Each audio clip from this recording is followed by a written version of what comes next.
excited to be back here at Parkwood. As Sarah mentioned, I'm Reverend Kyle Kooyers. You can just call me Kyle. I work as the Associate Director of the Kaufman Interfaith Institute at Grand Valley State University. And simply put, the Kaufman Interfaith Institute exists to create a healthy sense of dialogue and understanding in our West Michigan area between people who orient differently around religious, spiritual, or secular identities. So this morning, I'm here with you all to talk about perhaps a roadmap through which we can approach this work of understanding and how we as Christians find our place in this work of developing relationships with persons who hold different worldviews. Oh, thank you for that. Perfect. So a short bit about me, because in the work of interfaith understanding, knowing people on a personal level is really important. First and foremost, I am a Pittsburgh native, so 100% bleed black and gold. I'm a graduate of a very small Presbyterian college university in southwestern Pennsylvania, Waynesburg University. My heart is in intentional Christian community. Upon graduating from college, I lived for a couple years in a house with a number of other individuals committed to sharing the gospel and doing good work in our small little rural town. Oh, okay. Perfect. Okay. Yes. All right. So upon graduating from Waynesburg University, I lived in a small rural town with a number of other Christians committed to sharing the gospel and witnessing through plugging in with a number of area agencies seeking to address poverty in the northern tip of what we consider Appalachia. So I worked in the field of food security with the AmeriCorps program and the Greater Pittsburgh Community Food Bank. After that, I came to West Michigan to study at Calvin Theological Seminary. That is a whole different story, is how a lifelong Presbyterian ends up at Calvin Theological Seminary. We can talk about that afterwards if you're interested. And then while I was there finishing up my program, I began working part-time with the Kaufman Institute, because to me that fit right in with that calling towards community development. So what do we mean when we hear the term interfaith? I think there's a lot of working definitions out there, some maybe more helpful than others. Do you have any visceral reactions to that word, interfaith? What do you think of when you hear that? Different denominations. Okay, yeah, sure. Different denominations, different faith traditions, right? I think a lot of times I find people claiming that spaces are interfaith when in fact they are simply ecumenical, right? So to parse out those two, ecumenical means different denominations of the wider universal Christian church, Christian religion, I guess. Whereas when we say interfaith, we're intentionally talking about persons who orient differently around worldviews outside of the Christian tradition, and certainly including Christianity as well. I think it's important to note that when we talk about interfaith, and I'll say this a couple times, we by no means are talking about this like different worldviews are somehow all feeling different parts of the elephant, right? But ultimately are kind of pointing at the same thing, said differently. We're not trying to assert that all worldviews or world religions are different paths up the same mountain. We are not talking about some sort of universalistic view of our differing theologies. So you can see here a couple pictures. I'm not sure how clear they are, but interfaith work can involve bringing students together for dialogue and understanding work on campus. Up in the top left, you see a meeting of our West Michigan Interfaith Council working to address areas of greatest needs and concerns in our city, bringing clergy together to do understanding work, and of course bringing people together across worldview identities to help build, literally a habitat, a healthier community for everyone. So when we say interfaith, especially at Kaufman, and we share this with our colleagues at Interfaith Youth Corps, we simply mean by interfaith the interaction, the interpersonal interaction between people who orient differently around religious, spiritual, or secular identities. So at its core, interfaith work, as we understand it, is deeply personal work. It is not comparative religion.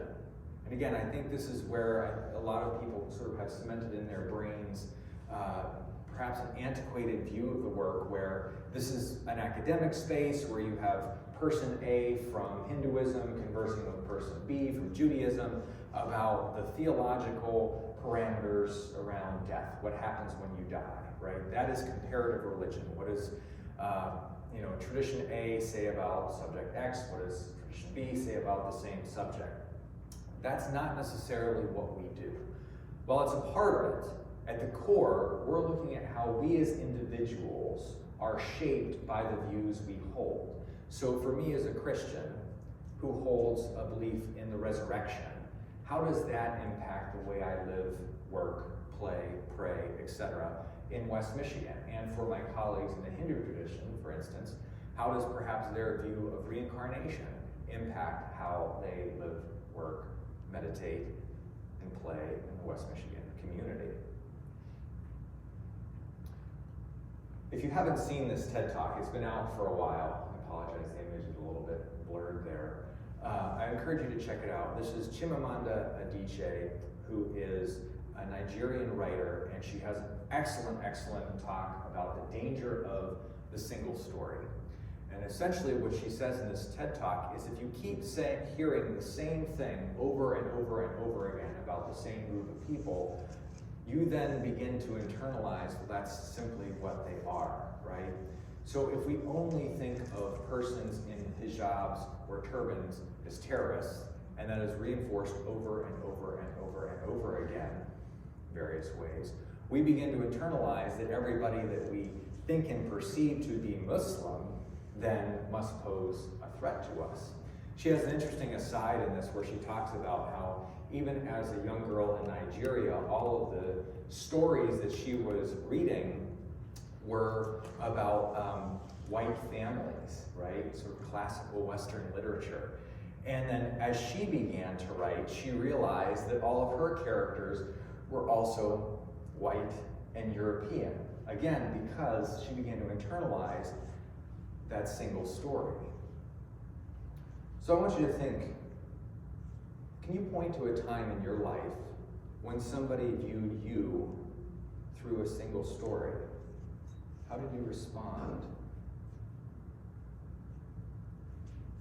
I think right now, in our national landscape, it's not hard to jump to this place.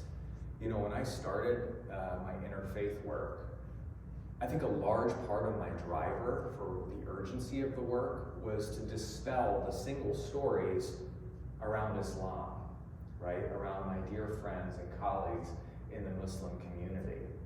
I just feel like that shifted. While that's certainly a core part of my imperative for doing the work, right now, it's me correcting the single story around who Christians are in the United States today and what we stand for, right? Because I can tell you from firsthand experience, persons of other faith traditions, of cultures outside of my own, being like white and Dutch, certainly have absorbed a single story around white Christian nationalism and have imposed that upon how they see me and how they see us. So again, it's all about how we respond to begin to counteract that narrative. The other question, what single stories of other religious communities are common for you? Sometimes this is hard to see. It's like a blind spot. We are often unaware of our own biases that we hold, and that's just as true for racial equity work as it is for interfaith work. I work very closely with the Sikh community, the Gurdwara in West Michigan, which is the Sikh place of worship, is just out in Cascade.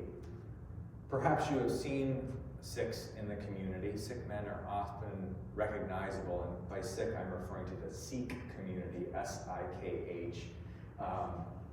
Sikh men are often bearded and wear turbans.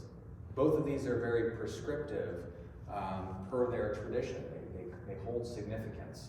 And I won't get into that right now, but I'll simply say, who do you think people assume they are when they see brown, bearded, and turbaned men? It's no surprise that the Sikh community has been subject to quite a bit of violence since 9/11. Perhaps you've heard reports of Balbir Singh Sodhi, who was shot at a gas station that he owned while he was trying to put up an American flag following 9/11, because, again, a white Christian was out to hunt those towel heads in the wake of that terrorist act. This is why this work of understanding is so important, and why dismantling those single stories are crucial. So how are they created? Certainly we see them in news media. We see them stereotyped over and over again in movies and TV shows.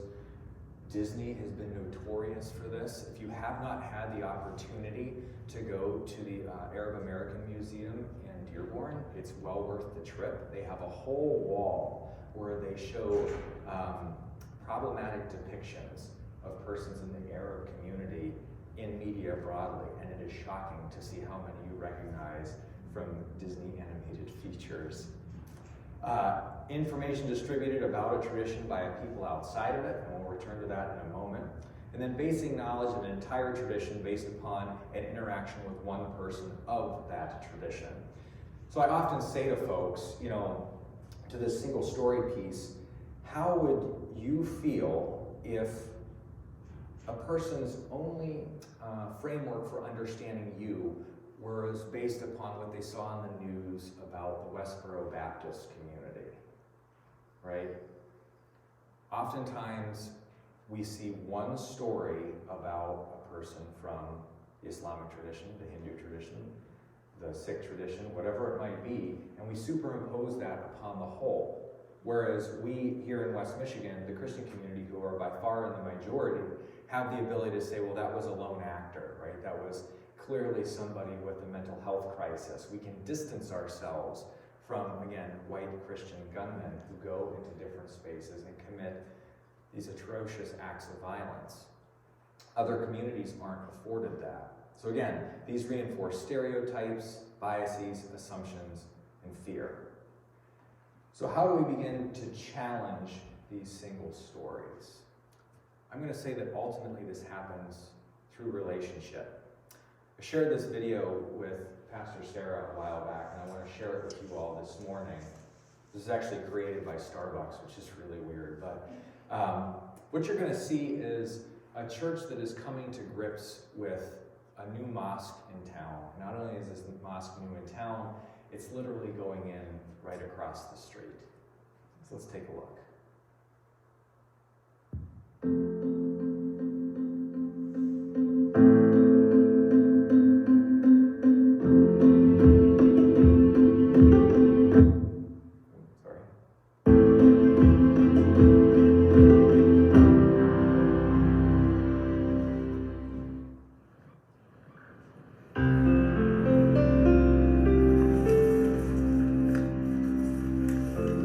I'll never forget the morning that I saw an article about a group of Muslims who had bought 30 acres and were planning to build a complex. And this complex, this land is going to be on Humphrey Road.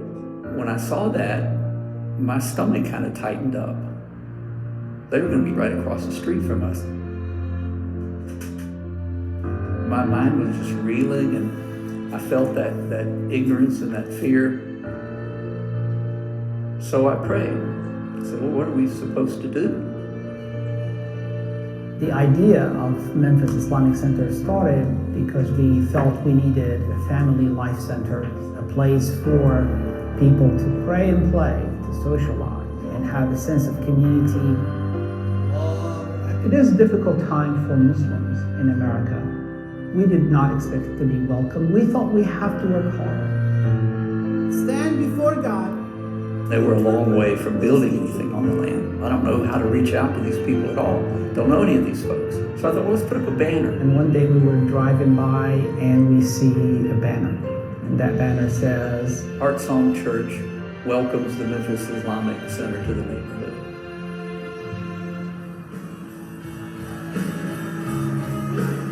I realized that what I was being led to do was find a way to love these people. There were people who were just terribly upset. Me and my wife both were thinking about leaving the church because I just did not accept what was going on. Lord, we are so humbled that you would choose us I went to Pastor Steve and asked him, I said, what are we doing? He told me to read the Gospels. When I read through those Gospels, and I figured out it was a sickness in me. That was the problem. In a sense, I was the problem. I was the problem. What was going on with the world today? I was the problem.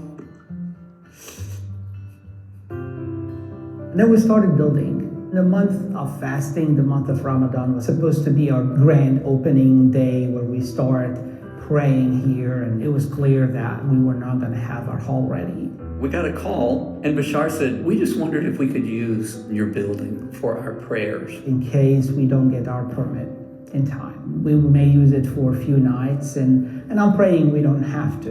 And I said, okay, you pray that way.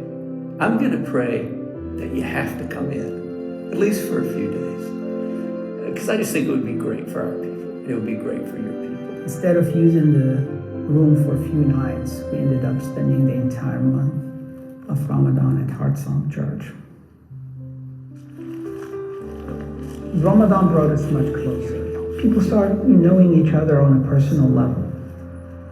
We had done coat drives and food drives, and close to 9/11, we do a blood drive together.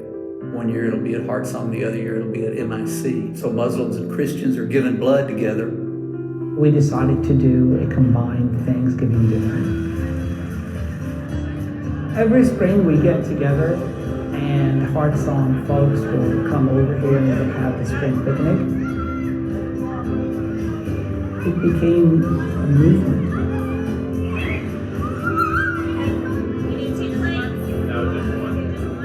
I would have never thought that I would be friends with Muslims right here. And I love it. It's how my world got bigger. How's everybody doing today? Well, cheer louder if you're having fun. We are a better congregation now. We are better people because of this friendship with Heartsong. What's the next bit? The biggest surprise to me is that now my life is so very changed. It's an amazing friendship that I can't imagine having missed out on.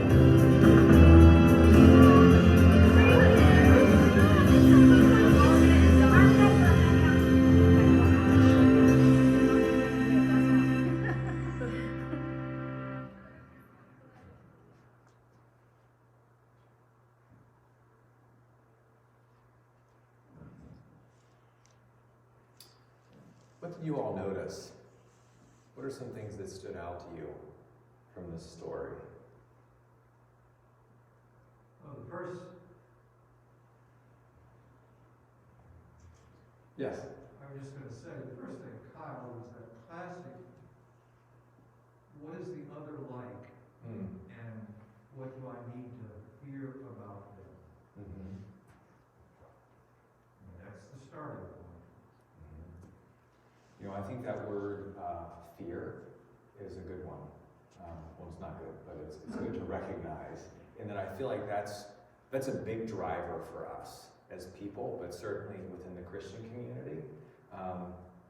I find that, again, on an individual level, people are resistant to engage in multi-faith dialogue. And I don't mean that in a formal sense. I just mean even having a conversation with a coworker who they know is part of the Church of Jesus Christ of Latter-day Saints, let's say, right? Like, we're resistant to have that conversation, that interaction, out of fear. Fear, either one, that we don't know enough about their tradition to engage them about it, or number two, we're afraid that we don't know enough about our own Christian theology, about our own beliefs, about our own sacred text, to faithfully witness to them, to faithfully represent what we believe and who we are as a community to the other. Fear, yeah. Others. Yes? Lack of knowledge. Yeah, absolutely. The ignorance around what will this mean for us to have these new neighbors, or for me to have a friend who is X, Y, or Z. Absolutely. Others. I think we tend to look at people and the differences, not what's in common with each other. And this is, and I even take it further at nationalities. We as Americans, having been out of the country a few times in my life, tend to judge other communities in the way they live by our standards and not from where they started from. So I think, and one thing it brought in mind, first thing I saw was the Protestant minister with an earring. Yeah. Across the earth. It's an interesting look, yeah. Well, I'm not going to talk to him. Because I don't talk to men that have earrings. Right. So, I want to go back to the fear piece for just a second. Sorry. The video, I want to go back to that. Yeah, perfect. You know, I always think that as those of us that hold this beautiful thing called Reformed theology, or a theology rooted in God's sovereignty and God's grace, I feel like that moves us to take creative risks in how we engage with and love our neighbors. I don't think the move from grace is fear and defensiveness. I think we have the latitude within God's love to experiment with how we engage with those around us. I really, really appreciate this passage from Jeremiah. So this comes in chapter 29. At this point, things look pretty bleak for Israel. It's pretty certain that they're going to be taken off into the Babylonian captivity. And in this text, Jeremiah is exhorting them that when they are in foreign lands, when they are surrounded by persons who worship foreign gods or perhaps subscribe to idols, he says this: "Seek the peace and prosperity of the city to which I have carried you into exile.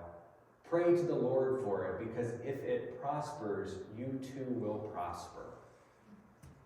He follows this by saying, but be sure to hold fast to your own identity. I think in our work in witnesses in Christians is the recognition that we share this city, we share this community with others. And part of our obligation to live out our Christian witness is to A, maintain our identity, maintain our distinctiveness, but work for the healing, the peace, and prosperity of the city together with others. So this is another word that needs some clarification: interfaith and pluralism, right? Pluralism also kind of gets heard as a roundabout way of saying universalism, right? In our work, we derive this word not from theology, but from social science research. And we're really indebted to the work of researcher Diana Eck, who says that in most community spaces, and I would even say in this room, diversity is a reality, right? We are different people with different life stories, different experiences, different backgrounds. Diversity in and of itself is not a goal, right? Simply saying Grand Rapids is diverse is not really an achievement. Rather, pluralism is the goal, and she defines pluralism as the positive engagement of that diversity for the sake of cooperation and social change. Can you, God's people, work alongside of those who are different, who hold different convictions and views around how the world works, who are people of different religions, for the sake of making the community a safer and healthier space for all people? They tell you never to put like a whole paragraph on a slide, and I apologize.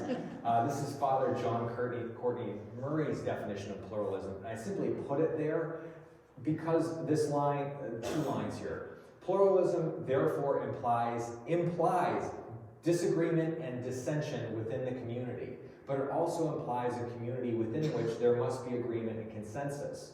Some set of principles must motivate the general participation of all religious groups, despite their dissension, in the oneness of community. We share this civic thing together.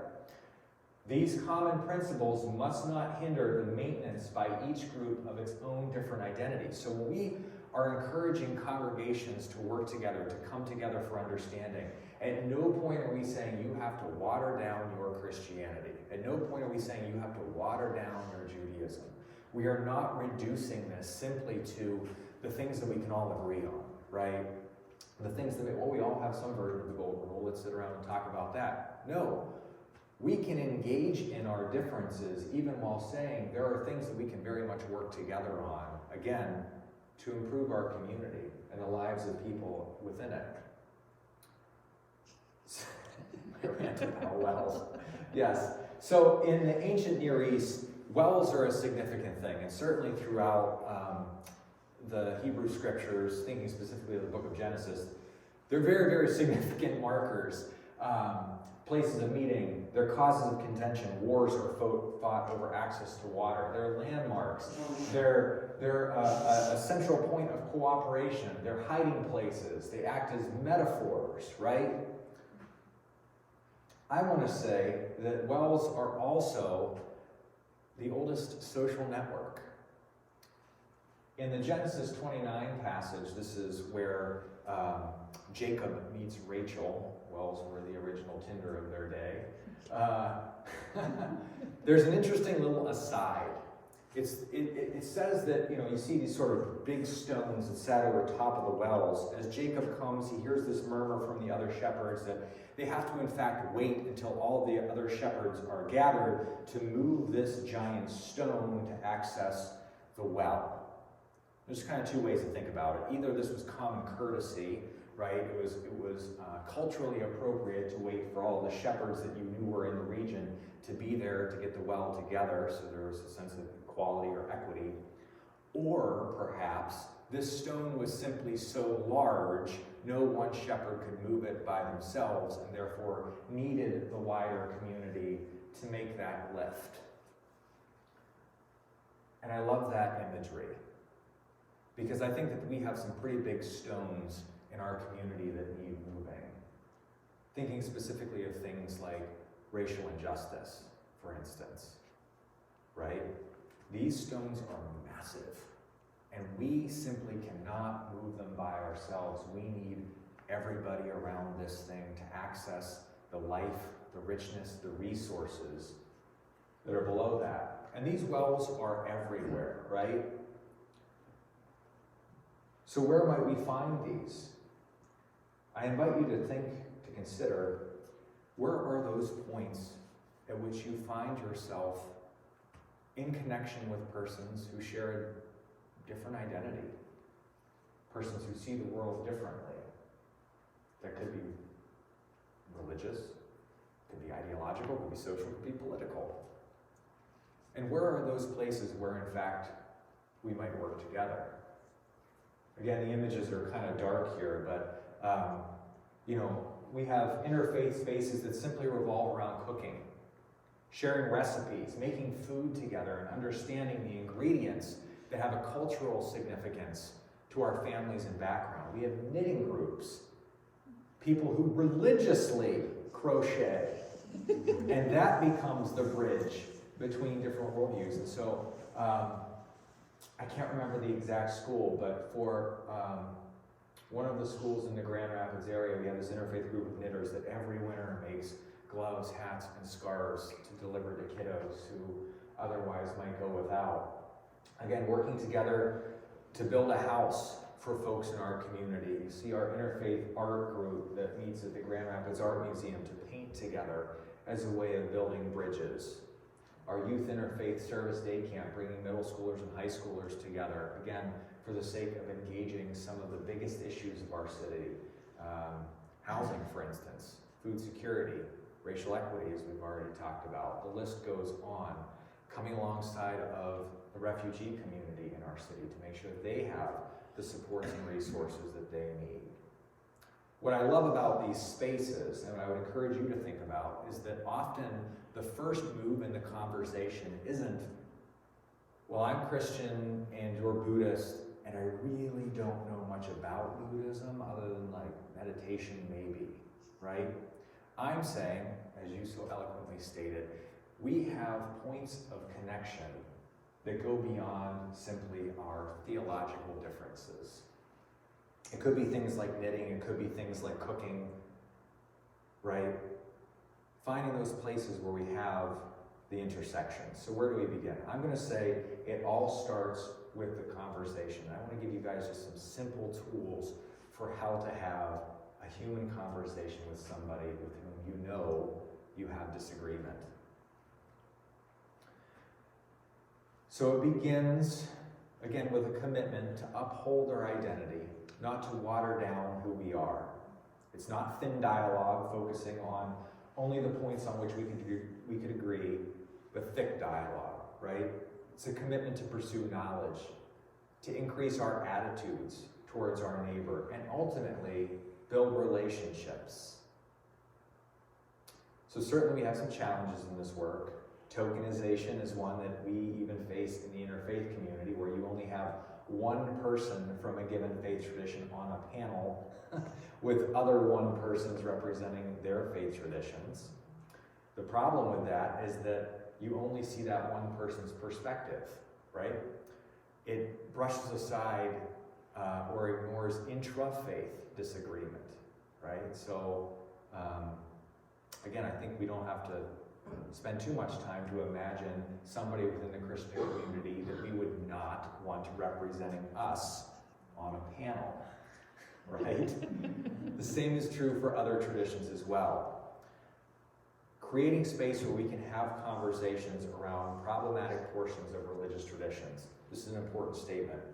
Every worldview, including a secular worldview, has or has had extremism and extremist violence committed in its name. Every worldview, every religious identity has been co-opted for the sake of extremist ends. We all share that. And certainly Christianity's track record is not great in that regard, especially in the context of world history. So again, we don't want to compare our best to their worst.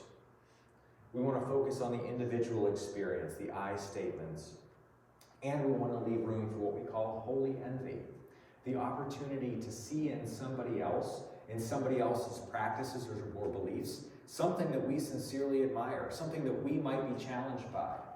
I can speak to this personally. Lent is coming up, and we as Presbyterians just don't have the greatest track record when it comes to how we mark the other purple season, right? We sort of have Advent. We have a framework for understanding Advent. We light candles. It's 4 weeks. Looking forward to Christmas. We acknowledge darkness. But Lent, as we make this journey with Christ towards the cross, perhaps we realize something has been lost. How do we mark this season of preparation? When I look at, again, my dear friends in the Muslim community, and I see how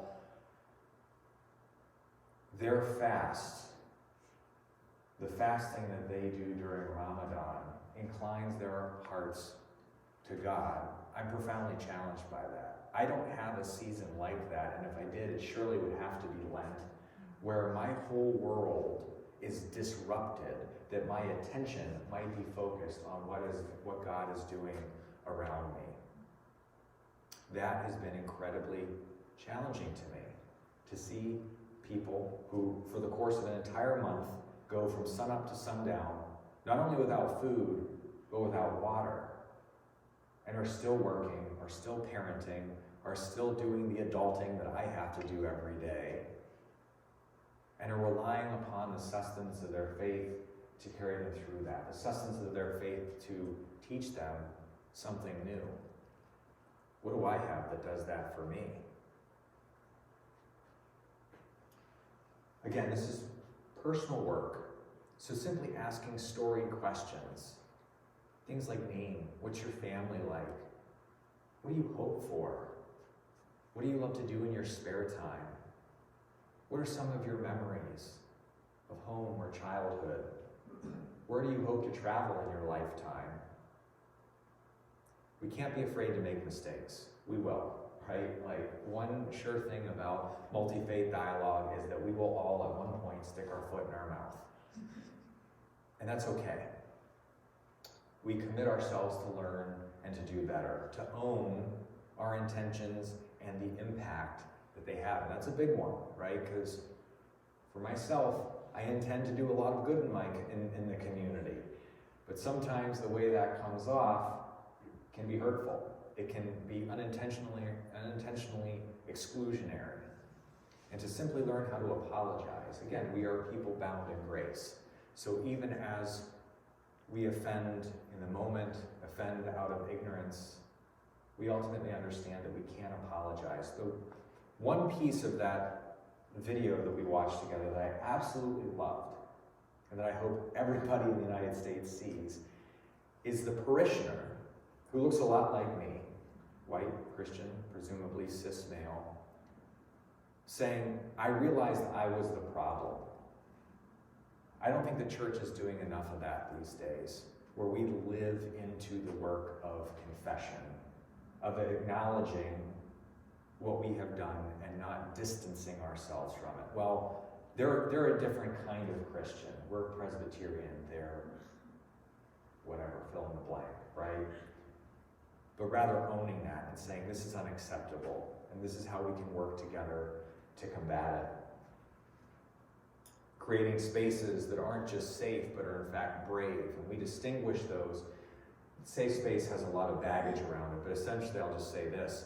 Safe spaces aren't meant for people who hold divergent views. Brave spaces are when we bring people together knowing full well when we enter the room that we do not see eye to eye. But it's brave because we commit ourselves to having an inquisitive conversation, a curious conversation, a question-filled conversation where we are simply seeking to learn about the other.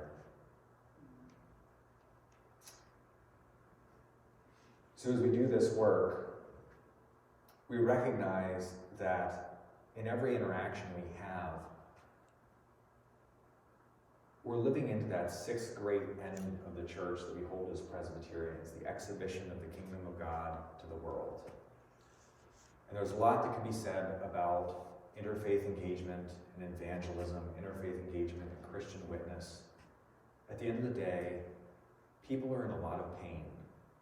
People are in a world of hurt and a lot of confusion.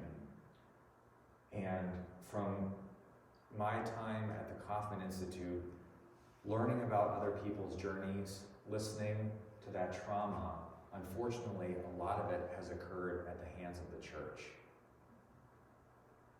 And so our work in exhibiting the kingdom is to humbly and gracefully enter those conversations where we can own that and then begin to disrupt that single story, however that may look. Because I think that's most true to the character of Christ. And taking the step of saying, what then can we do together? So, that's what I got.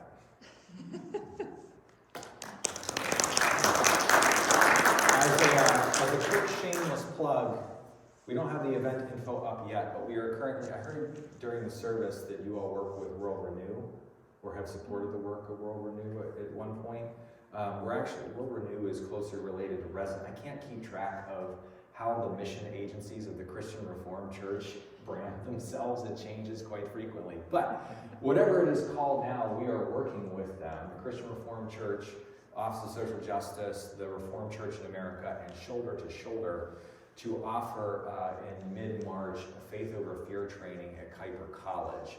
So on the 18th and 19th, we'll be offering a 2-day training on building bridges between Christian and Muslim communities. And so if you have specific questions around what Islam believes, teaches, what the experiences of women are like within Islam, how Islam responds to terrorism or extremism done in the name of the Quran or Allah or the Islamic tradition broadly, that will be a space where you will be able to ask those questions. You'll be able to hear from wonderful panelists and meet some folks from the Muslim community as together we try and chart a course forward for West Michigan.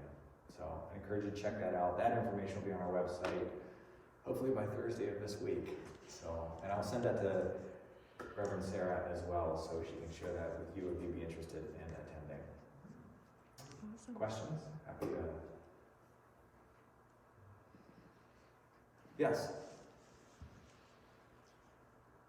Have you had situations in which individual congregations have linked themselves with a mosque intentionally? Mm-hmm. 4 of them that we've been a part of anyways. I would say that Just because I don't speak about them doesn't mean that they don't happen. I think a lot of churches have done really good bridge building work. I'll kind of lift up two examples.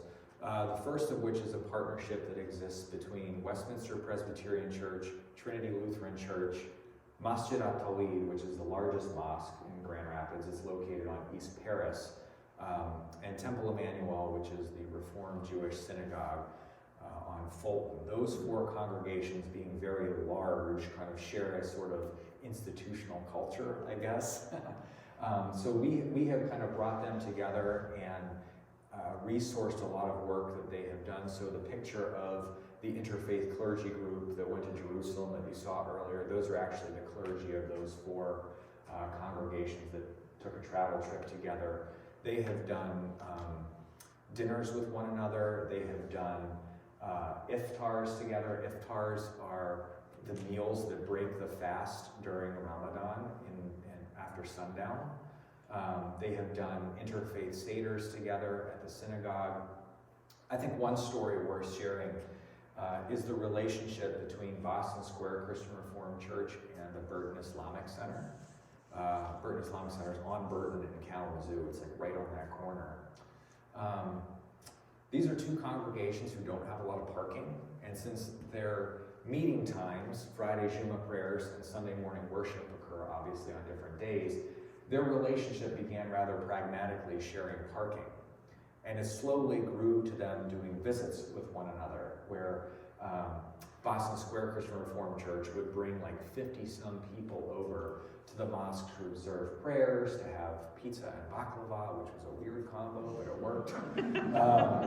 And to simply ask questions and get to know each other as neighbors. Well, I think in 2017, some of the Coptic Christian churches in Egypt were bombed on Easter.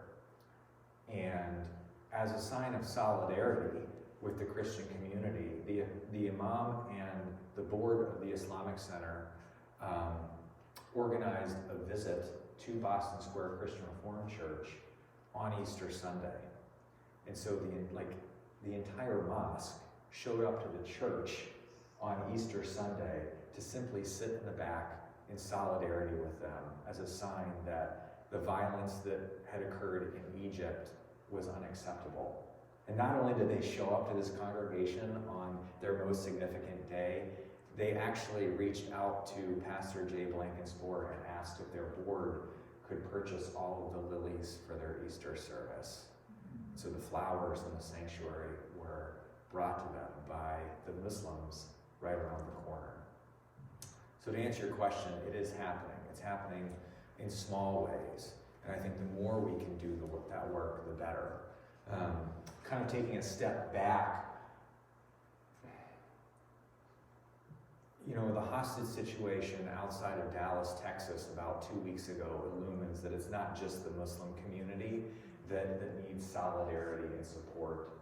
And regardless of where anti-Semitic attacks or any sort of religious-based violence occurs, those communities feel that very acutely, right? So whether it's Chabad House, which is our Orthodox Jewish community, Congregation of Havas Israel, which is our conservative Jewish community, or Temple Emmanuel, which is our Reformed Jewish community, when they gather for Shabbat service, either on Friday night or Saturday, they are keenly aware of the risk that they are taking because of those events where armed gunmen walk into synagogues looking to cause violence. So there's something to be said for us as Christians showing up in those spaces, reaching out. Chances are you're friends with somebody on Facebook, or you're friends with somebody at work or through your network who orients around a tradition that is different than yours, and it means the world to them when you see their pain and acknowledge it. Even if it's just to reach out and say, I don't know what it would be like to have this happen in our church, but I would be devastated, and my heart is with you, and I'm thinking about you, just because it creates visibility, right? Yes?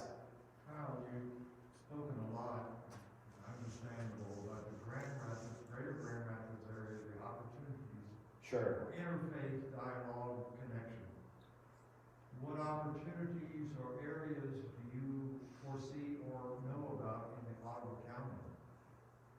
Yeah, that's a great question. So actually my coworker, who happens to be Muslim, is a resident of Zealand. There is some really cool stuff happening in the Lakeshore community. You know, historically, the interfaith movement kind of got its start in West Michigan in Muskegon under the leadership of Sylvia Kaufman. But Grand Haven and Holland over the past couple of years have a number of groups that are gathering. There's like a interfaith clergy for justice group that was born out of an initiative we called the Holland Interfaith Allies. And actually, I think Holland has had some really innovative approaches to the learning space. So you heard me talk earlier about the problem of tokenism, about having like one person from 4 traditions on a panel. They did a series over the course of like 3 years at the Herrick Library called the Know Your Neighbor series. And they would do like a know your Muslim neighbor, meet your Buddhist neighbor, and on those nights you would go and you would hear 4 to 6 different voices within those communities talking about what it's like to be Muslim or Jewish or Buddhist in the Grand Rapids community. So again, thinking about our Muslim panel, you had a woman who wears hijab and a woman who doesn't, right? A woman who is Pakistani, a woman who is white. You had, somebody who's a religious leader within the Islamic community, and then somebody who's just a Muslim businessman in the community. And it was fascinating because, we'd go down the line and we'd ask questions like, if you could travel anywhere in the world, where would you go? A number of people are talking about these beautiful destinations. And one person says, well, I would go on Hajj. I would visit Mecca. That would be my ideal vacation. So, okay. And then we asked, what's your favorite book, or what's a book that you're reading right now? And a number of the panelists went down and talked about these great works of fiction that they've engaged in. And that same person says, well, I would read the Quran. And it was this moment of like, I know that person, like in my own Christian circles, where where would you go on vacation? Why go to Jerusalem, right? What's your favorite? My favorite book is the Bible. There's a lot of books in the Bible, but okay. And you have this point of affinity where you kind of begin to see yourself and even the like weird cultural similarities of being persons of religious institutions, right? So again, Holland really kind of figured something out, and that you can our Jewish panel, for instance, was split right down the middle in terms of Israel-Palestine and how we recognize the impact that a nation state is having upon a people group in the Middle East, right? That conversation was really interesting because I think the common perception there is that the Jewish community is rather monolithic on that issue. They are not. And it's very, very helpful to see. So to answer your question, again, obviously like Kaufman has a connection to Grand Valley State University, although most of the work that we do out in Allendale is specifically for college students and creating a campus environment that's broadly inclusive. But yeah, Holland and Grand Haven, and I will recommend to you the Momentum Center in Grand Haven has been doing, we've been working with them on a number of town halls around religion and racism. They are exceptional, and all of those have been recorded. Again, these are a panel of folks talking about the historical context of racism in the United States, the current context, and sort of multi-faith perspectives on where we go from here. As of the new year in January and then again in February, we will be doing panels on the relationship between Christianity and Native and Indigenous spirituality. So hearing from voices of First Nation people, some Christians, some not, talking about the histories between Christianity and Native Americans. Hard conversations that need to be had. So I would certainly invite you to check that out. And again, they have all of those recordings on their website. It's Momentum Center, yeah.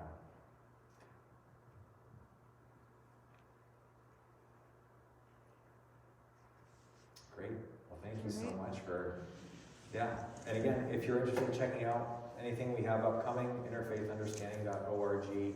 We always have spaces that, again, I think offer a varying degree of, I just want a space to learn and not necessarily interact yet. We have that. I'm looking for a space where I can have a conversation with somebody from a community that's different than my own. We have those as well. So I encourage you to check us out. Thank you for all the work you are doing. Thanks for being here.